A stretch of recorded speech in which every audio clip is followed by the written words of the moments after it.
Second clause, quote, this is my commentary. Paul quotes from Habakkuk 2:4 in the second clause to prove that works of the law will not justify it, that is, save a person. So we're taking this word justify in the verse as having primarily salvific overtones, that no one is justified by the law. And we also talked about earlier how that he simply says law. He doesn't really say works of the law. And to be fair, he could mean either a specific set of halacha that any various one of the Judaisms were highlighting to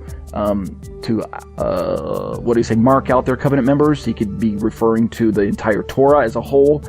And if he is referring to the entire Torah as a whole when he says no one is justified by the law, because he doesn't really say works of the law, right? If I go back and look at that, moreover, by the law, hatide en namo, he doesn't say ergon namo here. He simply says the law. If he simply means that no one is justified by the law as a whole, well, then it begs the question to at what relationship level is he referring to? Does he mean mere possession of the law? Does he mean an attempt to keep the whole law, like every single commandment? Does he mean an attempt to keep any single commandment, albeit perfectly? Does he mean an attempt to keep only half of it? Or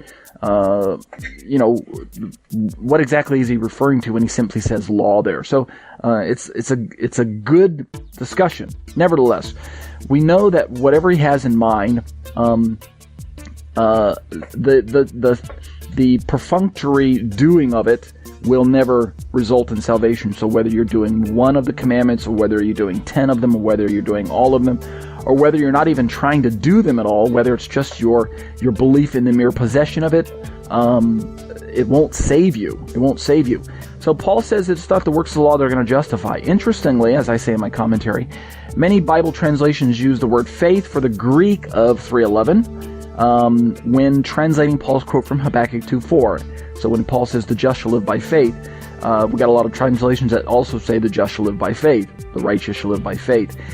However, many of those same translations use faithfulness for their translation from the original Hebrew.